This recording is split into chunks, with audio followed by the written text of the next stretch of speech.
Chapter 4. Sumer, Land of the Gods. There is no doubt that the olden words, which for thousands of years constituted the language of higher learning and religious scriptures, was the language of Sumer. There is also no doubt that the olden gods were the gods of Sumer. Records and tales and genealogies and histories of gods older than those pertaining to the gods of Sumer have not been found anywhere. When these gods, in their original Sumerian forms, or in the later Akkadian, Babylonian, or Assyrian, are named and counted, the list runs into the hundreds. But once they are classified, it is clear that they were not a hodgepodge of divinities. They were headed by a pantheon of great gods, governed by an assembly of the deities, and related to each other. Once the numerous lesser nieces, nephews, grandchildren, and the like are excluded, a much smaller and coherent group of deities emerges, each with a role to play, each with certain powers or responsibilities. There were, the Sumerians believed, gods that were of the heavens. Texts, dealing with the time before things were created, talk of such heavenly gods as Apsu, Tiamat, Anshar, Kishar. No claim is ever made that the gods of this category ever appeared upon Earth. As we look closer at these gods, who existed before Earth was created, we shall realize that they were the celestial bodies that make up our solar system. And the so-called Sumerian myths regarding these celestial beings are in fact precise and scientifically plausible cosmologic concepts regarding the creation of our solar system. There were also lesser gods who were of Earth. Their cult centers were mostly provincial towns. They were no more than local deities. At best, they were given charge of some limited operation, as for example the goddess Ninkashi, Lady Beer, who supervised the preparation of beverages. Of them, no heroic tales were told. They possessed no awesome weapons, and the other gods did not shudder at their command. They remind one very much of the company of young gods that marched last in the procession depicted on the rocks of Hittite Yazlikaya. Between the two groups there were the gods of heaven and earth, the ones called the ancient gods.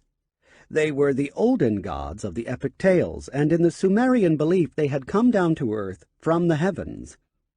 These were no mere local deities. They were national gods, indeed international gods. Some of them were present and active upon earth even before there were men upon earth. Indeed, the very existence of man was deemed to have been the result of a deliberate creative enterprise on the part of these gods. They were powerful, capable of feats beyond mortal ability or comprehension. Yet these gods not only looked like humans, but ate and drank like them, and displayed virtually every human emotion of love and hate, loyalty and infidelity. Although the roles and the hierarchical standing of some of the principal deities shifted over the millennia, a number of them never lost their paramount position and their national and international veneration. As we take a close look at this central group, there emerges a picture of a dynasty of gods, a divine family, closely related yet bitterly divided. The head of this family of gods of heaven and earth was An, or Anu, in the Babylonian Assyrian texts. He was the great father of the gods, the king of the gods. His realm was the expanse of the heavens, and his symbol was a star. In the Sumerian pictographic writing, the sign of a star also stood for An, for heavens, and for divine being, or God, descended of An. This fourfold meaning of the symbol remained through the ages, as the script moved from the Sumerian pictographic to the cuneiform Akkadian to the stylized Babylonian and Assyrian. From the very earliest times, until the cuneiform script faded away, from the 4th millennium BC almost to the time of Christ, this symbol preceded the names of the gods, indicating that the name written in the text was not of a mortal, but of a deity of heavenly origin. Anu's abode, and the seat of his kingship, was in the heavens.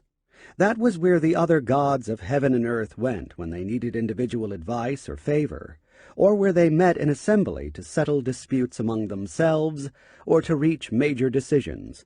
Numerous texts describe Anu's palace, whose portals were guarded by a god of the tree of truth and a god of the tree of life, his throne, the manner in which the other gods approached him, and how they sat in his presence. The Sumerian texts could also recall instances when not only the other gods, but even some chosen mortals were permitted to go up to Anu's abode, mostly with the object of escaping mortality. One such tale pertained to Adapa, model of man. He was so perfect and so loyal to the god Ea, who had created him, that Ea arranged for him to be taken to Anu. Ea then described to Adapa what to expect. "Adapa, thou art going before Anu, the king. The road to heaven thou wilt take. When to heaven thou hast ascended, and hast approached the gate of Anu, the bearer of life, and the grower of truth, at the gate of Anu will be standing." Guided by his creator, Adapa to heaven went up, ascended to heaven, and approached the gate of Anu. But when he was offered the chance to become immortal, Adapa refused to eat the bread of life, thinking that the angry Anu offered him poisoned food. He was thus returned to earth as an anointed priest, but still a mortal. The Sumerian claim that not only gods, but also selected mortals could ascend to the divine abode in the heavens is echoed in the Old Testament tales of the ascents to the heavens by Enoch and the prophet Elijah. Though Anu lived in a heavenly abode, the Sumerian texts reported instances when he came down to earth, either at times of great crisis or on ceremonial visits, when he was accompanied by his spouse Antu, or at least once to make his great-granddaughter, Inanna, his consort on earth. Since he did not permanently reside on earth, there was apparently no need to grant him exclusivity over his own city or cult center, and the abode, or high house, erected for him was located at Uruk, the biblical Erech, the domain of the goddess Inanna. The ruins of Uruk include to this day a huge man-made mound, where archaeologists have found evidence of the construction and reconstruction of a high temple, the Temple of Anu. No less than 18 strata or distinct phases were discovered there, indicating the existence of compelling reasons to maintain the temple at that sacred site. The Temple of Anu was called Eanna, House of An, but this simple name applied to a structure that, at least at some of its phases, was quite a sight to behold. It was, according to Sumerian texts, the hallowed Eanna, the pure sanctuary. Traditions maintained that the great gods themselves had fashioned its parts. Its cornice was like copper, its great wall touching the clouds, a lofty dwelling place. It was the house whose charm was irresistible, whose allure was unending. And the texts also made clear the temple's purpose, for they called it the house for descending from heaven. A tablet that belonged to an archive in Uruk enlightens us as to the pomp and pageantry that accompanied the arrival of Anu and his spouse on a state visit.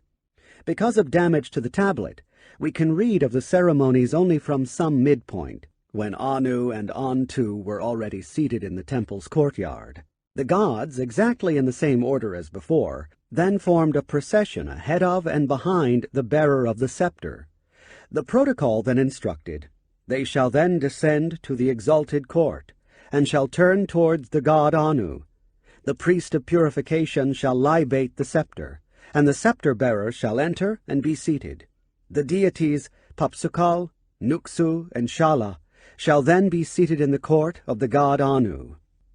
Meanwhile, the goddesses, the divine offspring of Anu, Uruk's divine daughters, bore a second object, whose name or purpose are unclear, to the Enir, the house of the golden bed of the goddess Antu. Then they returned in a procession to the courtyard, to the place where Antu was seated.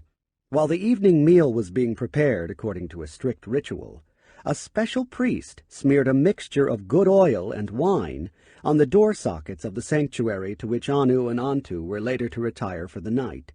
A thoughtful touch intended, it seems, to eliminate squeaking of the doors while the two deities slept.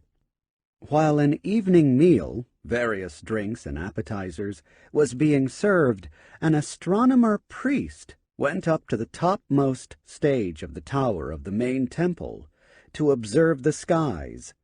He was to look out for the rising in a specific part of the sky of the planet named Great Anu of Heaven. Thereupon he was to recite the compositions named to the one who grows bright, the heavenly planet of the Lord Anu, and the Creator's image has risen. Once the planet had been sighted and the poems recited, Anu and Antu washed their hands with water out of a golden basin, and the first part of the feast began. Then the 7 great gods also washed their hands from 7 large golden trays, and the second part of the feast began. The rite of washing of the mouth was then performed. The priests recited the hymn, "The planet of Anu is heaven's hero."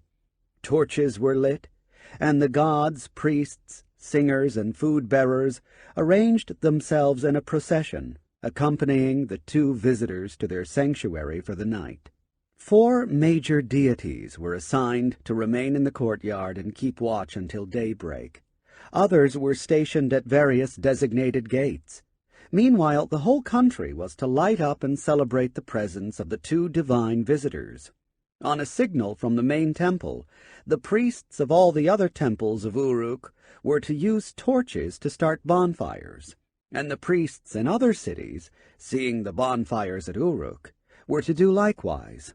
Then the people of the land shall light fires in their homes, and shall offer banquets to all the gods. The guards of the cities shall light fires in the streets and in the squares.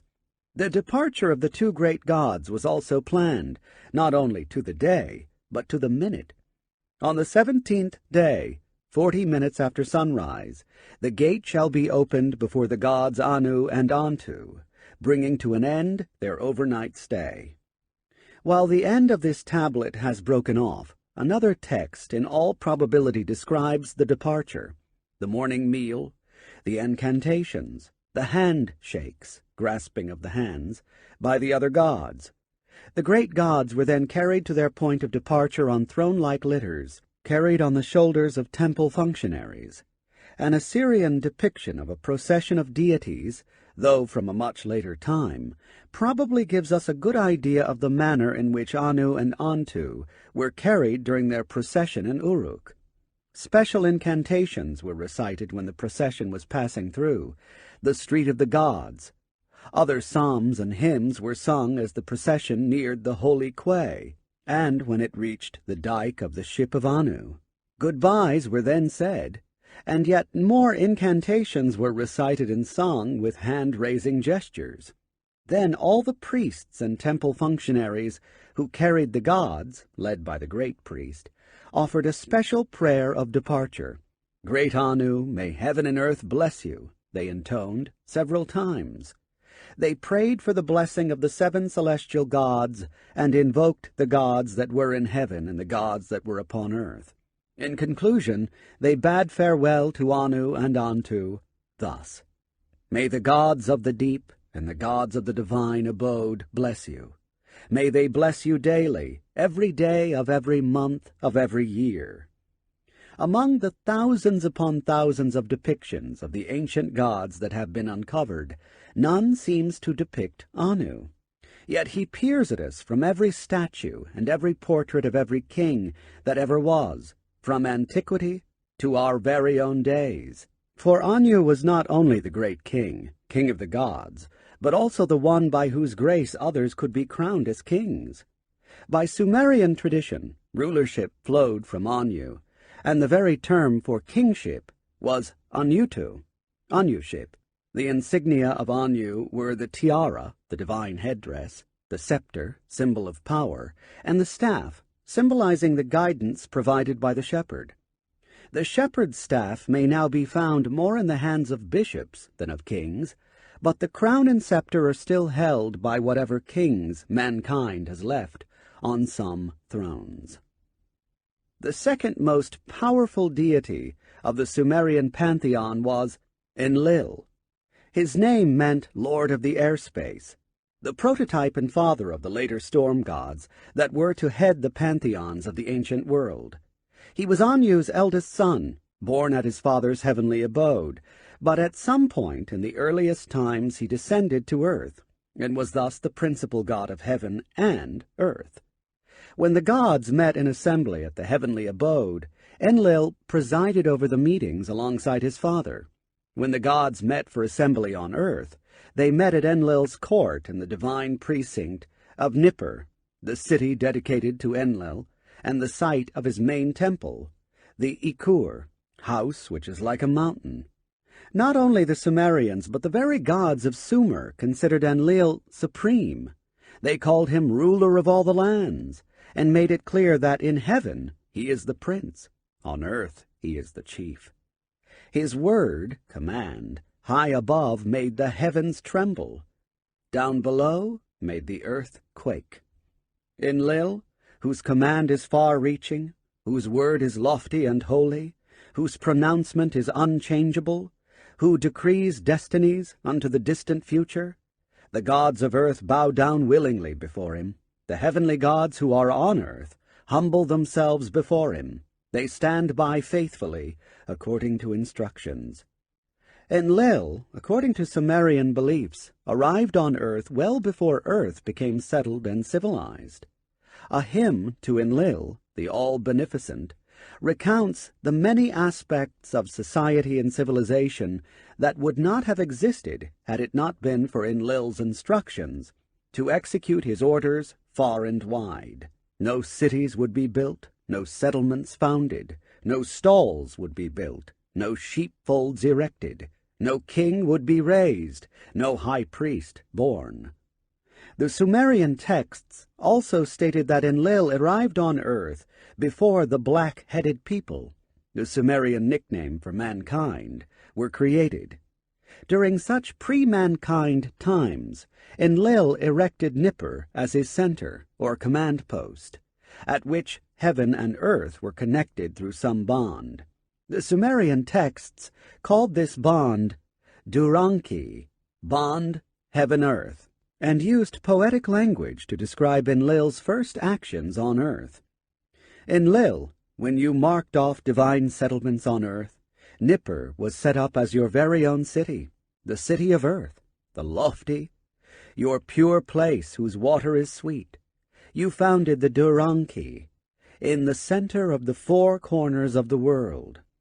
In those early days when gods alone inhabited Nippur, and man had not yet been created, Enlil met the goddess who was to become his wife. According to one version, Enlil saw his future bride while she was bathing in Nippur's stream, naked.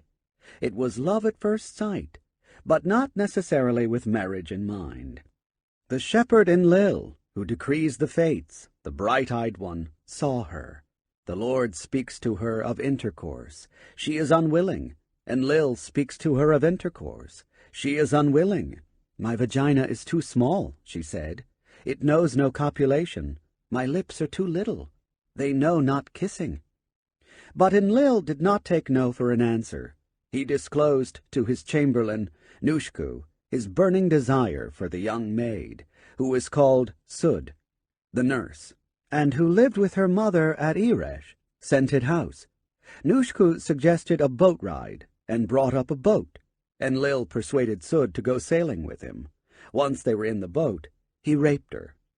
The ancient tale then relates that, though Enlil was chief of the gods, they were so enraged that they seized him and banished him to the lower world. "Enlil, immoral one," they shouted at him, "get thyself out of the city." This version has it that Sud, pregnant with Enlil's child, followed him, and he married her. Another version has the repentant Enlil searching for the girl and sending his chamberlain to her mother to ask for the girl's hand. One way or another, Sud did become the wife of Enlil, and he bestowed on her the title Nin-Lil, Lady of the Airspace. But little did he and the gods who banished him know that it was not Enlil who had seduced Ninlil, but the other way around. The truth of the matter was that Ninlil bathed naked in the stream on her mother's instructions, with the hope that Enlil, who customarily took his walks by the stream, would notice Ninlil and wish to forthwith embrace you, kiss you. In spite of the manner in which the two fell for each other, Ninlil was held in the highest esteem once she was given by Enlil the garment of ladyship, with one exception, which we believe had to do with dynastic succession. Enlil is never known to have had other indiscretions. A votive tablet found at Nippur shows Enlil and Ninlil being served food and beverage at their temple. The tablet was commissioned by Enlil, the domestic of Enlil. Apart from being chief of the gods, Enlil was also deemed the supreme lord of Sumer, sometimes simply called the land, and its black-headed people.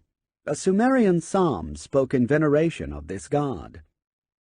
Lord, who knows the destiny of the land, trustworthy in his calling. Enlil, who knows the destiny of Sumer, trustworthy in his calling. Father Enlil, lord of all the lands. Father Enlil, lord of the rightful command. Father Enlil, shepherd of the black-headed ones.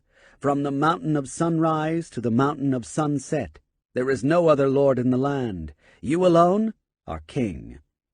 The Sumerians revered Enlil, out of both fear and gratitude. It was he who made sure that decrees by the assembly of the gods were carried out against mankind. It was his wind that blew obliterating storms against offending cities. It was he who, at the time of the deluge, sought the destruction of mankind. But when at peace with mankind, he was a friendly god who bestowed favors. According to the Sumerian text, the knowledge of farming, together with the plow and the pickaxe, were granted to mankind by Enlil. Enlil also selected the kings who were to rule over mankind, not as sovereigns, but as servants of the god entrusted with the administration of divine laws of justice. Accordingly, Sumerian, Akkadian, and Babylonian kings opened their inscriptions of self-adoration by describing how Enlil had called them to kingship. These calls, issued by Enlil on behalf of himself and his father Anu, granted legitimacy to the ruler and outlined his functions. Even Hammurabi, who acknowledged a god named Marduk as the national god of Babylon, prefaced his code of laws by stating that Anu and Enlil named me to promote the welfare of the people, to cause justice to prevail in the land. God of heaven and earth, firstborn of Anu, dispenser of kingship, chief executive of the assembly of the gods, father of gods and men, granter of agriculture, lord of the airspace. These were some of the attributes of Enlil that bespoke his greatness and powers. His command was far-reaching, his pronouncements unchangeable. He decreed the destinies. He possessed the bond heaven-earth. And from his awesome city Nippur, he could raise the beams that search the heart of all the lands, eyes that could scan all the lands. Yet he was as human as any young man enticed by a naked beauty, subject to moral laws imposed by the community of the gods, transgressions of which were punishable by banishment, and not even immune to mortal complaints. At least, in one known instance, a Sumerian king of complained directly to the assembly of the gods that a series of troubles that had befallen and her people could be traced back to the ill-fated fact that Enlil did give the kingship to a worthless man, who is not of Sumerian seed. As we go along, we shall see the central role that Enlil played in divine and mortal affairs on earth, and how his several sons battled among themselves, and with others for the divine succession, undoubtedly giving rise to the later tales of the battles of the gods. A third great god of Sumer was another son of Anu. He bore two names, Ea and Enki. Like his brother Enlil, he too was a god of heaven and earth, a deity originally of the heavens, who had come down to earth. His arrival on earth is associated in Sumerian texts with a time when the waters of the Persian Gulf reached inland, much farther than nowadays, turning the southern part of the country into marshlands. Ea, a name meant literally house water, who was a master engineer, planned and supervised the construction of canals, the diking of the rivers, and the draining of the marshlands. He loved to go sailing on these waterways, and especially in the marshlands. The waters, as his name denoted, were indeed his home. He built his great house in the city he had founded at the edge of the marshlands, a city appropriately called Haki, place of the water fishes. It was also known as Eridu. Ea was lord of the salt waters, the seas and oceans. Sumerian texts speak repeatedly of a very early time when the three great gods divided the realms among them. The seas they had given to Enki, the prince of earth, thereby giving Enki the rulership of the Apsu, the deep. As lord of the seas, Ea built ships that sailed to far lands, and especially to places from which precious metals and semi-precious stones were brought to Sumer. The earliest Sumerian cylinder seals depicted Ea as a deity surrounded by flowing streams that were sometimes shown to contain fish. The seals associated Ea with the moon, indicated by its crescent, an association stemming perhaps from the fact that the moon caused the tides of the seas. It was no doubt in reference to such an astral image that Ea was given the epithet Nin-igiku, Lord Bright Eye. According to the Sumerian texts, including a truly amazing autobiography by Ea himself, he was born in the heavens and came down to earth before there was any settlement or civilization upon earth. When I approached the land, there was much flooding, he stated. He then proceeded to describe the series of actions taken by him to make the land habitable. He filled the Tigris River with fresh, life-giving waters. He appointed a god to supervise the construction of canals, to make the Tigris and Euphrates navigable, and he unclogged the marshlands, filling them up with fish and making them a haven for birds of all kinds, and causing to grow there reeds that were a useful building material. Turning from the seas and rivers to the dry land, Ea claimed that it was he who directed the plow and the yoke, opened the holy furrows, built the stalls, erected sheepfolds. Continuing the self-adulatory text, named by scholars Enki and the World Order, credited the god with bringing to earth the arts of brickmaking, construction of dwellings and cities, metallurgy, and so on. Presenting the deity as mankind's greatest benefactor, the god who brought about civilization, many texts also depicted him as mankind's chief protagonist at the councils of the gods. Sumerian and Akkadian deluge texts, on which the biblical account must have drawn, depict Ea as the god who, in defiance of the decision of the assembly of the gods, enabled a trusted follower, the Mesopotamian Noah, to escape the disaster.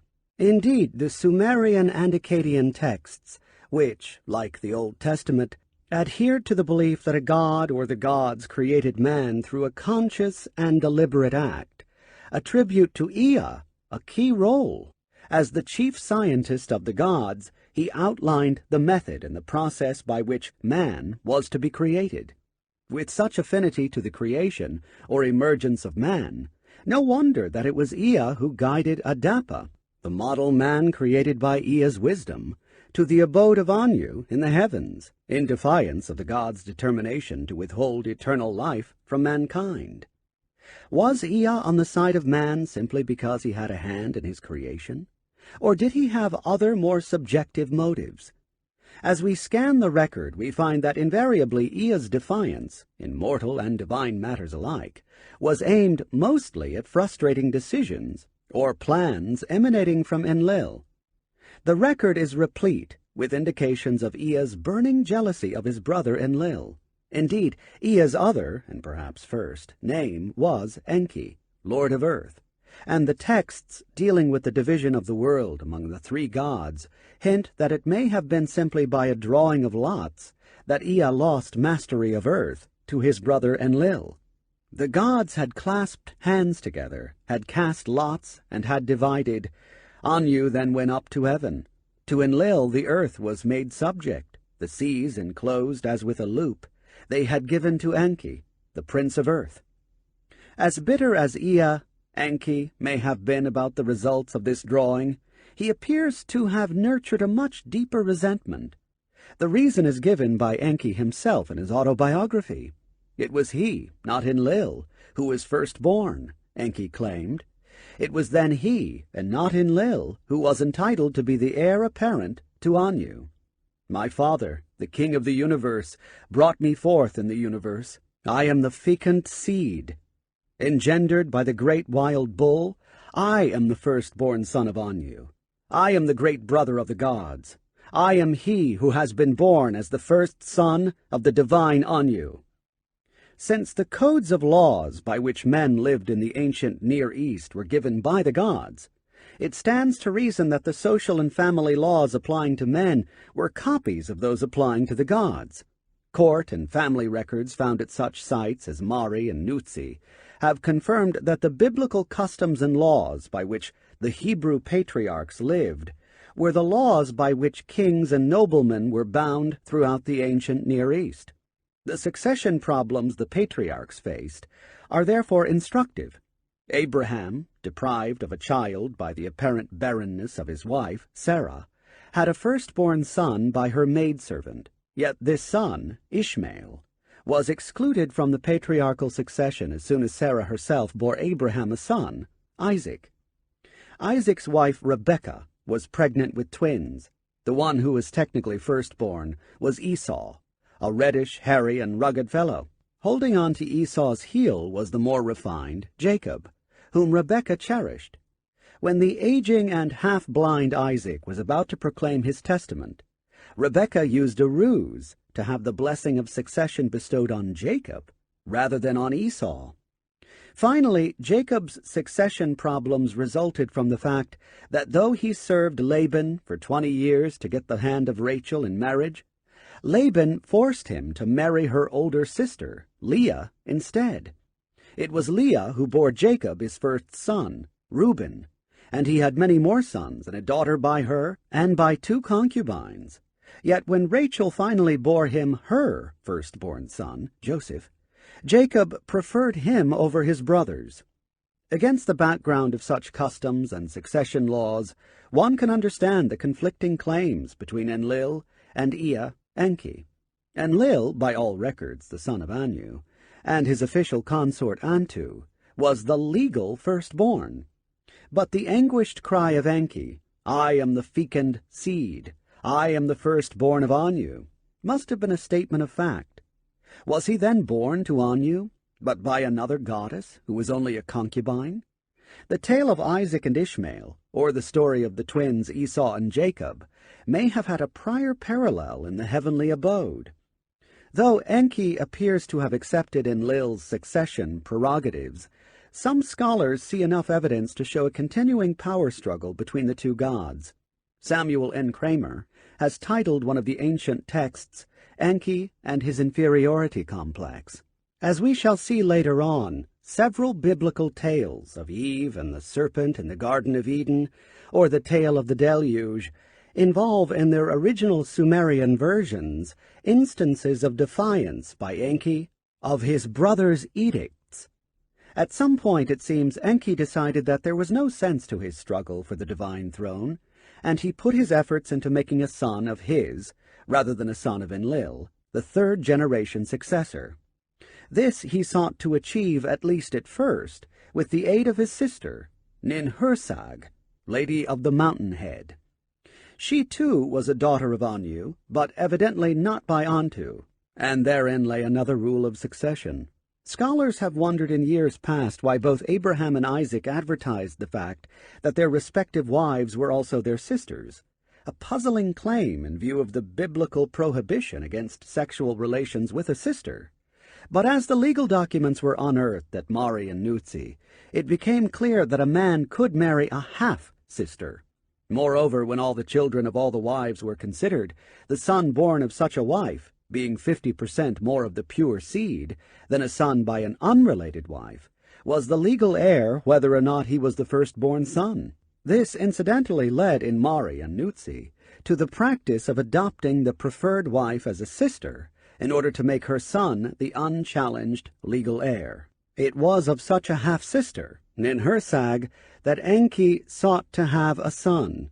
She, too, was of the heavens, having come to earth in earliest times.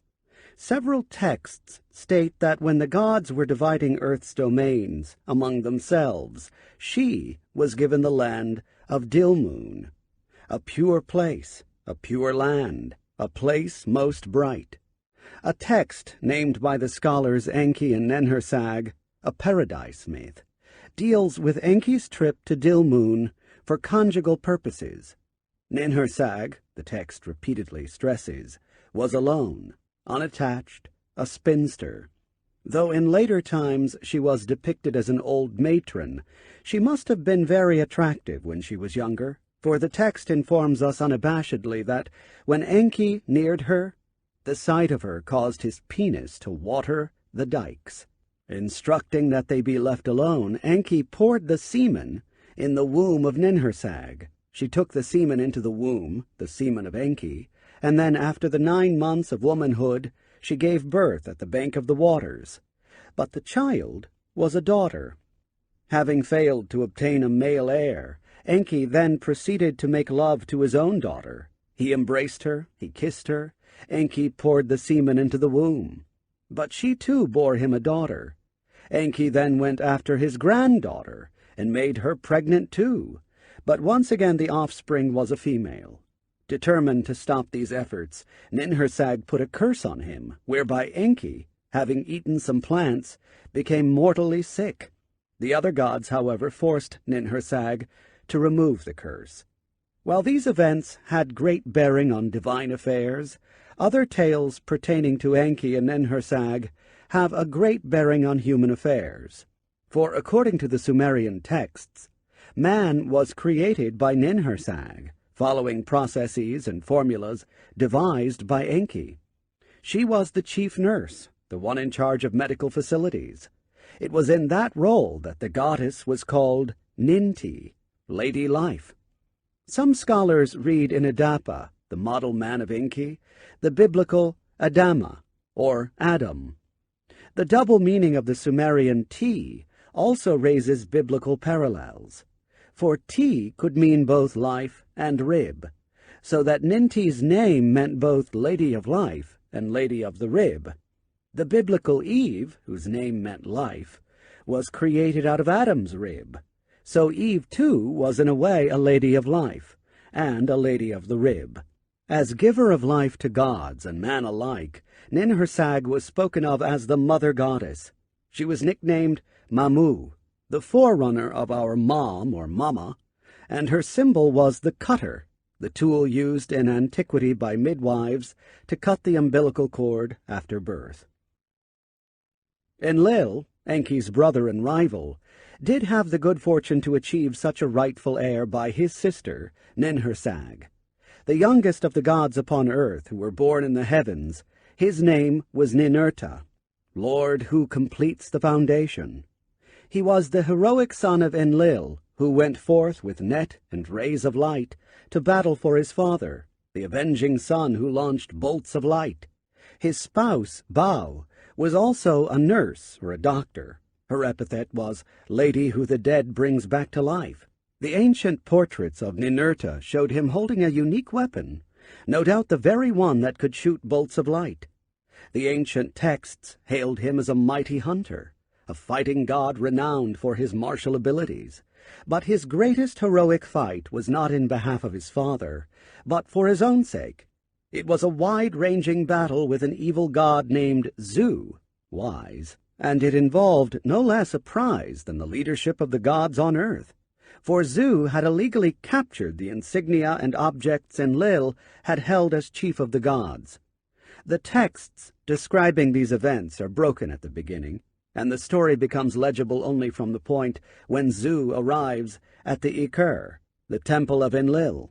He is apparently known and of some rank, for Enlil welcomes him, entrusting to him the guarding of the entrance to his shrine. But the evil Zu was to repay trust with betrayal, for it was the removal of the Enlil ship, the seizing of the divine powers, that he conceived in his heart. To do so, Zu had to take possession of certain objects, including the magical Tablet of Destinies. The wily Zu seized his opportunity when Enlil undressed and went into the pool for his daily swim, leaving his paraphernalia unattended. At the entrance of the sanctuary, which he had been viewing, Zu awaits the start of day. As Enlil was washing with pure water, his crown having been removed and deposited on the throne, Zu seized the Tablet of Destinies in his hands, took away the Enlilship. As Zu fled in his MU, translated name, but indicating a flying machine, to a faraway hideaway, the consequences of his bold act were beginning to take effect. Suspended were the divine formulas. Stillness spread all over. Silence prevailed. The sanctuary's brilliance was taken off. Father Enlil was speechless. The gods of the land gathered one by one at the news. The matter was so grave that even Anu was informed at his heavenly abode. He reviewed the situation and concluded that Zu must be apprehended so that the formulas could be restored. Turning to the gods, his children, Anu asked, "Which of the gods will smite Zu? His name shall be greatest of all." Several gods known for their valor were called in, but they all pointed out that having taken the Tablet of Destinies, Zu now possessed the same powers as Enlil, so that he who opposes him becomes like clay. At this point, Ea had a great idea. Why not call upon Ninurta to take up the hopeless fight? The assembled gods could not have missed Ea's ingenious mischief. Clearly, the chances of the succession falling to his own offspring stood to increase if Zu were defeated. Likewise, he could benefit if Ninurta were killed in the process. To the amazement of the gods, Ninhursag, in this text called Ninmah, Great Lady, agreed. Turning to her son, Ninurta, she explained to him that Zu robbed not only Enlil, but Ninurta too, of the Enlilship. "With shrieks of pain I gave birth," she shouted, "and it was she who made certain for my brother and for Anu the continued kingship of heaven. So that her pains not be in vain, she instructed Ninurta to go out and fight to win. Launch thy offensive, capture the fugitive Zu. Let thy terrifying offensive rage against him, slit his throat, vanquish Zu. Let thy 7 ill winds go against him, cause the entire whirlwind to attack him. Let thy radiance go against him, let thy winds carry his wings to a secret place. Let sovereignty return to Iker. Let the divine formulas return to the Father who begot thee." The various versions of the epic then provide thrilling descriptions of the battle that ensued. Ninurta shot arrows at Zu, but the arrows could not approach Zu's body, while he bore the Tablet of Destinies of the gods in his hand. The launched weapons were stopped in the midst of their flight. As the inconclusive battle wore on, Ea advised Ninurta to add a talum to his weapons, and shoot it into the pinions, or small cogwheels of Zu's wings. Following this advice and shouting "wing to wing," Ninurta shot the talum at Zu's pinions. Thus hit, the pinions began to scatter, and the wings of Zu fell in a swirl. Zu was vanquished, and the Tablets of Destiny returned to Enlil. Who was Zu? Was he, as some scholars hold, a mythological bird? Evidently he could fly, but so can any man today who takes a plane, or any astronaut who goes up in a spaceship. Ninurta, too, could fly as skillfully as Zu, and perhaps better, but he himself was not a bird of any kind, as his many depictions, by himself or with his consort Bao, also called Gula, make abundantly clear. Rather, he did his flying with the aid of a remarkable bird, which was kept at his sacred precinct, the Gursu, in the city of Lagash. Nor was Zu a bird. Apparently he had at his disposal a bird in which he could fly away into hiding. It was from within such birds that the sky battle took place between the two gods, and there can be no doubt regarding the nature of the weapon that finally smote Zu's bird. Called Til in Sumerian, or Tilum in Assyrian, it must have meant then what Til means nowadays in Hebrew, missile.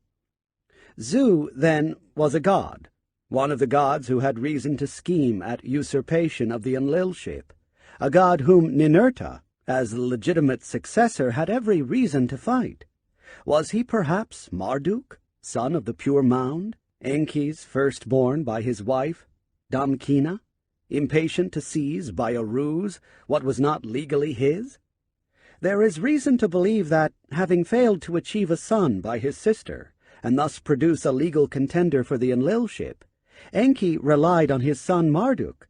Indeed, when the ancient Near East was seized with great social and military upheavals at the beginning of the second millennium BC, Marduk was elevated in Babylon to the status of national god of Sumer and Akkad.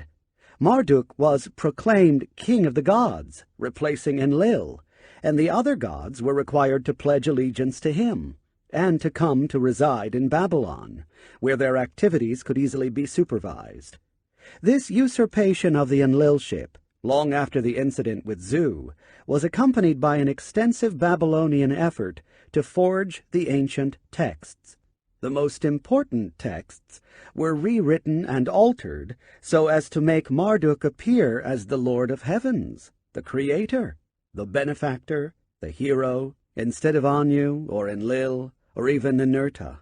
Among the texts altered by the tale of Zu, and according to the Babylonian version, it was Marduk, not Ninurta, who fought Zu. In this version, Marduk boasted, "Mahasti mo il Zu, I have crushed the skull of the god Zu." Clearly, then, Zu could not have been Marduk, nor would it stand to reason that Enki, god of sciences, would have coached Ninurta regarding the choice and use of the successful weapons against his own son, Marduk. Enki, to judge by his behavior as well as by his urging Ninurta to cut the throat of Zu, expected to gain from the fight, no matter who lost. The only logical conclusion is that Zu, too, was in some way a legal contender to the Enlilship. This suggests only one god, Nana, the firstborn of Enlil, by his official consort, Ninlil. For if Ninurta were eliminated, Nana would be in the unobstructed line of succession. Nana, short for Nanar, Bright One, has come down to us through the ages better known by his Akkadian or Semitic name, Sin. As firstborn of Enlil, he was granted sovereignty over Sumer's best-known city-state, the city. His temple there was called Igishnugal, House of the Seed of the Throne. From that abode, Nana and his consort, Ningal, Great Lady, conducted the affairs of the city and its people with great benevolence. The people of reciprocated with great affection for their divine rulers, lovingly calling their god Father Nana, and other affectionate nicknames. The prosperity of was attributed by its people directly to Nana. Shulgi, a ruler of by the god's grace at the end of the 3rd millennium BC, described the house of Nana as a great stall filled with abundance, a bountiful place of bread offerings where sheep multiplied and oxen were slaughtered, a place of sweet music where the drum and timbrel sounded. Under the administration of its god-protector Nana, became the granary of Sumer, the supplier of grains, as well as of sheep and cattle to other temples elsewhere. A lamentation over the destruction of informs us, in a negative way, of what was like before its demise. In the granaries of Nana there was no grain. The evening meals of the gods were suppressed. In their great dining halls wine and honey ended. In his temple's lofty oven oxen and sheep are not prepared. The hum has ceased at Nana's great place of shackles, that house where commands for the ox were shouted. Its silence is overwhelming. Its grinding mortar and pestle lie inert. The offering boats carried no offerings, did not bring offering bread to Enlil and Nippur. River is empty, no barge moves on it, no foot trods its banks, long grasses grow there. Another lamentation bewailing the sheepfolds that have been delivered to the wind, the abandoned stables, the shepherds and herdsmen that were gone, is most unusual. It was not written by the people of but by the god Nana and his spouse Ningal themselves. These and other lamentations over the fall of Ur disclose the trauma of some unusual event. The Sumerian texts inform us that Nana and Ningal left the city before its demise became complete. It was a hasty departure, touchingly described. Nana, who loved his city, departed from the city. Sin, who loved Ur, no longer staying in his house. Ningal, fleeing her city through enemy territory, hastily put on a garment, departed from her house. The fall of Ur and the exile of its gods have been depicted in the Lamentations as the results of a deliberate decision by Anu and Enlil. It was to the two of them that Nana appealed to cut off the punishment. May Anu, the king of the gods, utter, "It is enough."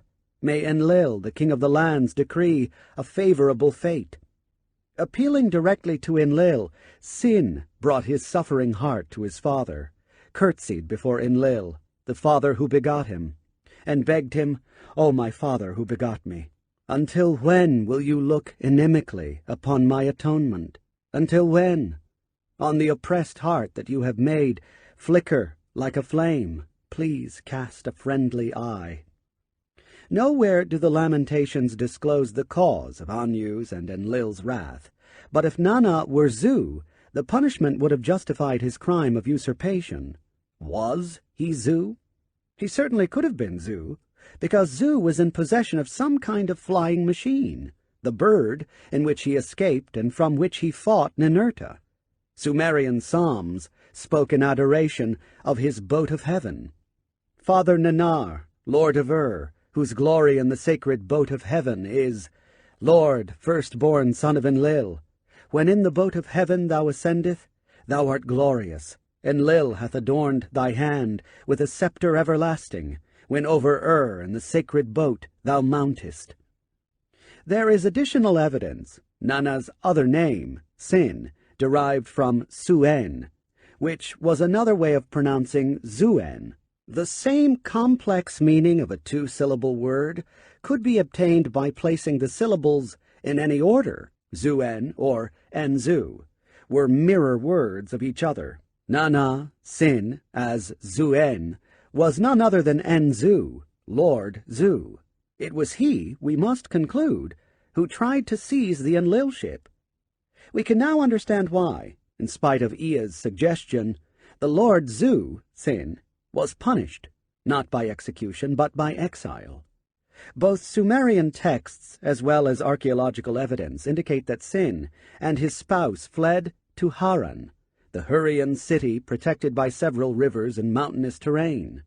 It is noteworthy that when Abraham's clan, led by his father Terah, left Ur, they also set their course to Haran, where they stayed for many years en route to the Promised Land. Though Ur remained for all time a city dedicated to Nana, Sin, Haran must have been his residence for a very long time, for it was made to resemble Ur, its temples, buildings, and streets, almost exactly. André Perot sums up the similarities by saying that there is every evidence that the cult of Haran was nothing but an exact replica of that of Ur. When the Temple of Sin at Haran, built and rebuilt over the millennia, was uncovered during excavations that lasted more than 50 years, the finds included 2 stela, memorial stone pillars, on which a unique record was inscribed. It was a record dictated by Adad Gupi, a high priestess of Sin, of how she prayed and planned for the return of Sin, for at some unknown prior time. Sin, the king of all the gods, became angry with his city and his temple, and went up to heaven. That Sin, disgusted or despairing, just packed up and went up to heaven, is corroborated by other inscriptions. They tell us that the Assyrian king Ashurbanipal retrieved from certain enemies a sacred cylinder seal of the costliest jasper, and had it improved by drawing upon it a picture of Sin. He further inscribed upon the sacred stone a eulogy of Sin, and hung it around the neck of the image of Sin. The stone seal of Sin must have been a relic of olden times, for it is further stated that it is the one whose face had been damaged in those days, during the destruction wrought by the enemy. The high priestess, who was born during the reign of Ashurbanipal, is assumed to have been of royal blood herself. In her appeals to Sin, she proposed a practical deal, the restoration of his powers over his adversaries, in return for helping her son, Nabu-Nade, become ruler of Sumer and Akkad. Historical records confirm that in the year 555 BC, Nabu-Nade, then commander of the Babylonian armies, was named by his fellow officers to the throne. In this he was stated to have been directly helped by Sin. It was, the inscriptions by Nabu-Nade inform us, on the first day of his appearance that Sin, using the weapon of Anu, was able to touch with a beam of light the skies and crush the enemies down on earth below. Nabu-Nade kept his mother's promise to the god. He rebuilt Sin's temple, Ihulhul, house of great joy, and declared Sin to be supreme god. It was then that Sin was able to grasp in his hands the power of the Anu office, wield all the power of the Enlil office, take over the power of the Ea office, holding thus in his own hand all the heavenly powers, thus defeating the usurper Marduk, even capturing the powers of Marduk's father Ea. Sin assumed the title of Divine Crescent, and established his reputation as the so-called moon god. How could Sin, reported to have gone back to heaven in disgust, have been able to perform such feats back on earth? Nabu-Nade, confirming that Sin had indeed forgotten his angry command and decided to return to the temple of Ihulhul, claimed a miracle that has not happened to the land since the days of old had taken place. A deity has come down from heaven. This is the great miracle of Sin. That has not happened to the land since the days of old, that the people of the land have not seen, nor had written on clay tablets to preserve forever, that Sin, Lord of all the gods and goddesses residing in heaven, has come down from heaven. Regrettably, no details are provided of the place and manner in which Sin landed back on earth, but we do know that it was in the fields outside of Haran that Jacob, on his way from Canaan to find himself a bride in the old country, saw a ladder set up on the earth, and its top reaching heavenward, and there were angels of the Lord ascending and descending by it. At the same time that Nabu-Nade restored the powers and temples of Nana, Sin, he also restored the temples and worship of Sin's twin children, Inanna, Anu's lady, and Utu, the Shining One. The two were born to Sin by his official spouse, Ningal, and were thus by birth members of the divine dynasty. Inanna was technically the firstborn, but her twin brother Utu was the firstborn son, and thus the legal dynastic heir. Unlike the rivalry that existed in the similar instance of Esau and Jacob, the two divine children grew up very close to each other. They shared experiences and adventures, came to each other's aid, and when Inanna had to choose a husband from one of two gods, she turned to her brother for advice. Inanna and Utu were born in time immemorial, when only the gods inhabited earth. Utu's city domain, Sippar, was listed among the very first cities to have been established by the gods in Sumer. Nabu-Nade stated in an inscription that when he undertook to rebuild Utu's temple, Babara, Shining House, in Sippar, I sought out its ancient foundation platform, and I went down 18 cubits into the soil. Utu, the great lord of Babara, showed me personally the foundation platform of Naram-Sin, son of Sargon, which for 3,200 years no king preceding me had seen. When civilization blossomed in Sumer, and man joined the gods in the land between the rivers, Utu became associated primarily with law and justice. Several early law codes, apart from invoking Anu and Enlil, were also presented as requiring acceptance and adherence because they were promulgated in accordance with the true word of Utu. The Babylonian king Hammurabi inscribed his law code on a stela, at the top of which the king is depicted receiving the laws from the god. Tablets uncovered at Sippar attest to its reputation in ancient times as a place of just and fair laws. Some texts depict Utu himself as sitting in judgment on gods and men alike. Sippar was, in fact, the seat of Sumer's Supreme Court. The justice advocated by Utu is reminiscent of the Sermon on the Mount recorded in the New Testament. A wisdom tablet suggested the following behavior to please Utu. Unto your opponent do no evil. Your evildoer recompense with good. Unto your enemy let justice be done. Let not your heart be induced to evil. To the one begging for alms, give food to eat, give wine to drink. Be helpful, be good. Because he assured justice and prevented oppression, and perhaps for other reasons too, as we shall see later on, Utu was considered the protector of travelers. Yet the most common and lasting epithets applied to Utu concerned his brilliance.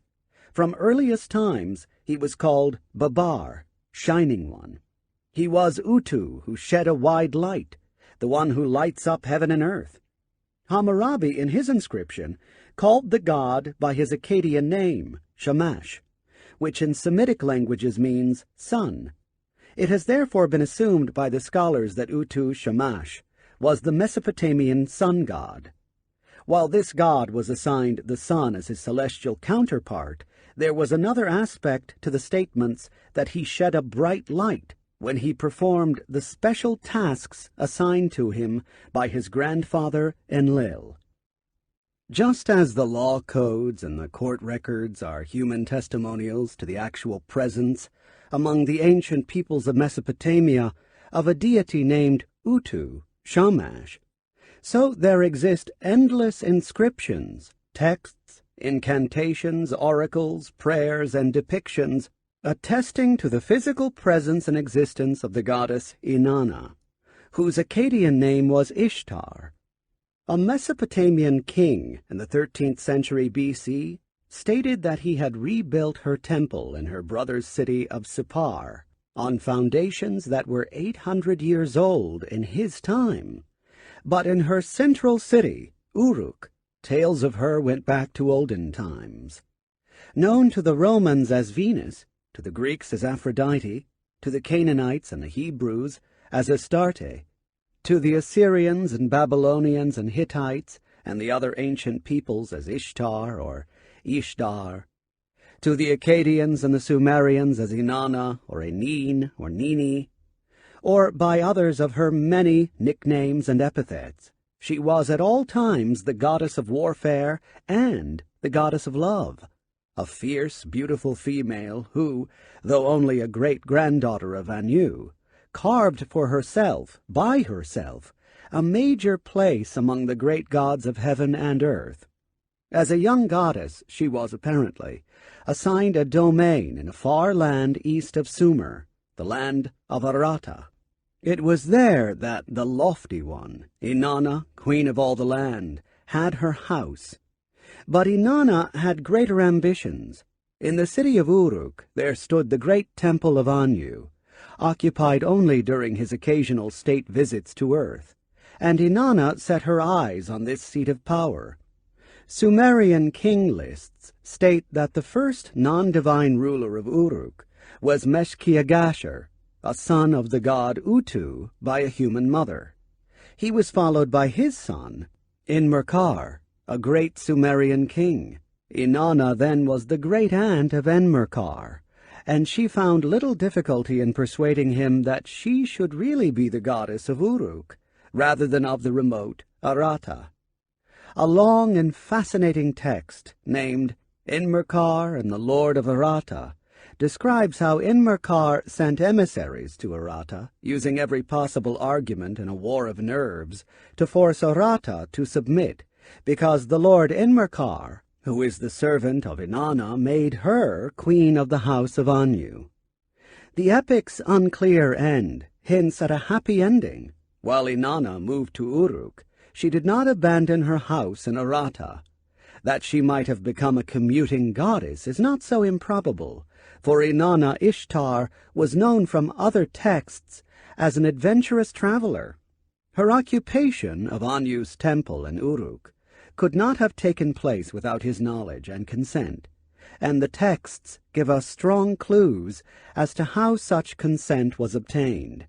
Soon Inanna was known as Anunitum, a nickname meaning beloved of Anu. She was referred to in texts as the Holy Mistress of Anu, and it follows that Inanna shared not only Anu's temple, but also his bed, whenever he came to Uruk, or on the reported occasions of her going up to his heavenly abode. Having thus maneuvered herself into the position of goddess of Uruk and mistress of the temple of Anu, Ishtar proceeded to use trickery for enhancing Uruk's standing and her own powers. Farther down the Euphrates stood the ancient city of Eridu, Enki's center. Knowing of his great knowledge of all the arts and sciences of civilization, Inanna resolved to beg, borrow, or steal these secrets, obviously intending to use her personal charms on Enki, her great-uncle. Inanna arranged to call on him alone. That fact was not unnoticed by Enki, who instructed his housemaster to prepare dinner for two. "Come, my housemaster Isimud, hear my instructions. A word I shall say to you, heed my words. The maiden, all alone, has directed her step to the Abzu. Have the maiden enter the Abzu of Eridu. Give her to eat barley cakes with butter. Pour for her cold water that freshens the heart. Give her to drink beer." Happy and drunk, Enki was ready to do anything for Inanna. She boldly asked for the divine formulas, which were the basis of a high civilization. Enki granted her some 100 of them, including divine formulas pertaining to supreme lordship, kingship, priestly functions, weapons, legal procedures, scribeship, woodworking, even the knowledge of musical instruments, and of temple prostitution. By the time Enki awoke and realized what he had done, Inanna was already well on her way to Uruk. Enki ordered after her his awesome weapons, but to no avail, for Inanna had sped to Uruk in her boat of heaven. Quite frequently, Ishtar was depicted as a naked goddess, flaunting her beauty. She was sometimes even depicted raising her skirts to reveal the lower parts of her body. Gilgamesh, a ruler of Uruk circa 2900 BC, who was also partly divine, having been born to a human father and a goddess, reported how Inanna enticed him, even after she already had an official spouse. Having washed himself after a battle, and put on a fringe cloak fastened with a sash, glorious Ishtar raised an eye at his beauty.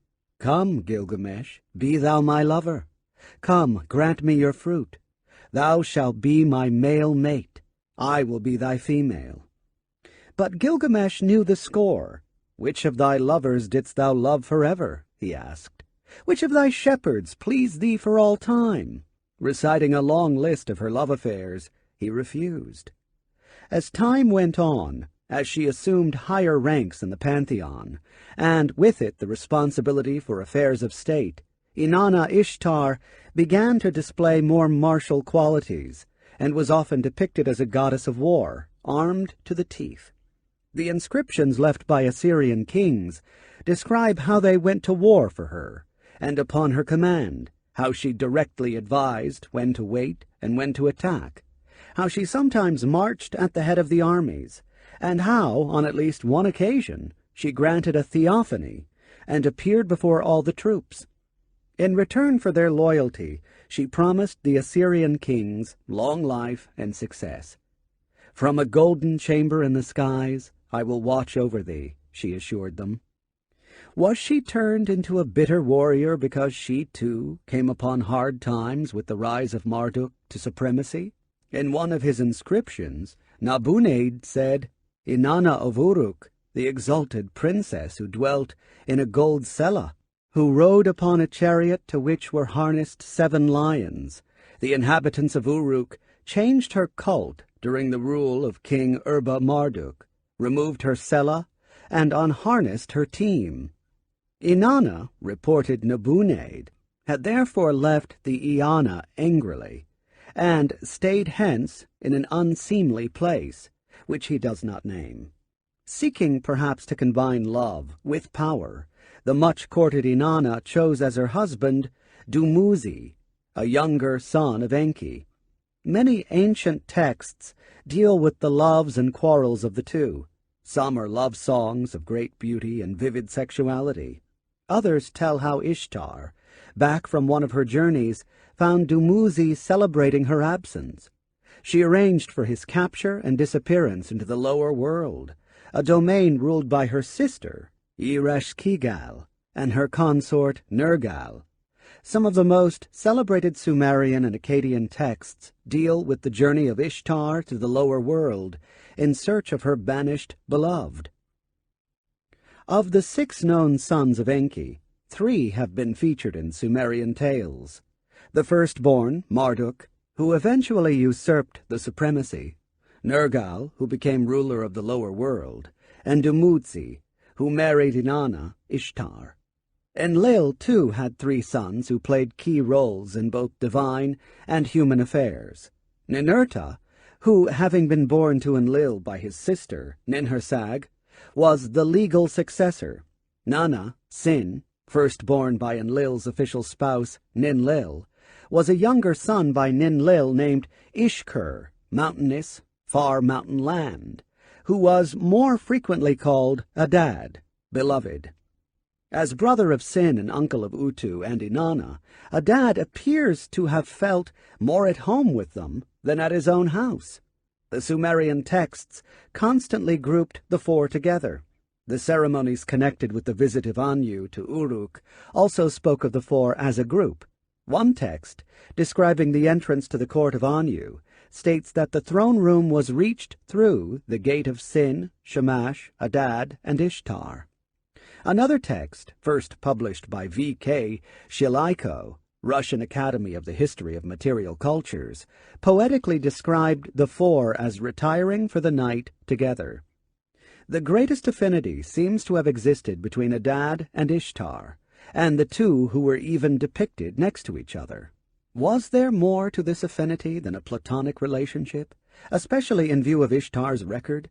It is noteworthy that in the biblical Song of Songs, the playful girl calls her lover Dod, a word that means both lover and uncle. Now, was Ishkur, called Adad, a derivative from the Sumerian Dada, because he was the uncle who was the lover? But Ishkur was not only a playboy, he was a mighty god, endowed by his father Enlil with the powers and prerogatives of a storm god. As such, he was revered as the Hurrian Hittite Teshub, and the Urartian Teshubi, windblower, the Amorite Ramanu, thunderer, the Canaanite Ragimu, caster of hailstones, the Indo-European Barayash, light-maker, the Semitic Mir, he who lights up the skies. A god list kept at the British Museum clarifies that Ishkur was indeed the divine lord in lands far from Sumer and Akkad. As Sumerian texts reveal, this was no accident. Enlil, it seems, willfully dispatched his young son to become the resident deity in the mountain lands north and west of Mesopotamia. Why did Enlil dispatch his youngest and beloved son away from Nippur? Several Sumerian epic tales have been found about the arguments and even bloody struggles among the younger gods. Many cylinder seals depict scenes of god battling god. It would seem that the original rivalry between Enki and Enlil was carried on and intensified between their sons, with brother sometimes turning against brother, a divine tale of Cain and Abel. Some of these battles were against a deity identified as Ker, in all probability Ishkur, Adad. This may well explain why Enlil deemed it advisable to grant his younger son a far-off domain to keep him out of the dangerous battles for the succession. The position of the sons of Anu, Enlil, and Enki, and of their offspring in the dynastic lineage, emerges clearly through a unique Sumerian device, the allocation of numerical rank to certain gods. The discovery of this system also brings out the membership in the great circle of gods of heaven and earth, when Sumerian civilization blossomed. We shall find that this supreme pantheon was made up of 12 deities. The first hint that a cryptographic number system was applied to the great gods came with the discovery that the names of the gods, Sin, Shamash, and Ishtar, were sometimes substituted in the texts by the numbers 30, 20, and 15, respectively. The highest unit of the Sumerian sexagesimal system, 60, was assigned to Anu. Enlil was 50, Enki 40, Adad 10. The number 10 and its 6 multiples within the prime number 60 were thus assigned to male deities, and it would appear plausible that the numbers ending with 5 were assigned to the female deities. From this, the following cryptographic table emerges. Male: 60, Anu; 50, Enlil; 40, Ea, Enki; 30, Nana, Sin; 20, Utu, Shamash; 10, Ishkur, Adad. 6 male deities. Female: 55, Antu; 45, Ninlil; 35, Ninki; 25, Ningal; 15, Inanna Ishtar; 5, Ninhursag. 6 female deities. Ninurta, we should not be surprised to learn, was assigned the number 50, like his father. In other words, his dynastic rank was conveyed in a cryptographic message. If Enlil goes, you, Ninurta, step into his shoes, but until then, you are not one of the 12, for the rank of 50 is occupied. Nor should we be surprised to learn that when Marduk usurped the Enlilship, he insisted that the gods bestow on him the 50 names, to signify that the rank of 50 had become his. There were many other gods in Sumer, children, grandchildren, nieces, and nephews of the great gods. There were also several hundred rank-and-file gods, called Anunnaki, who were assigned, one may say, general duties. But only 12 made the Great Circle.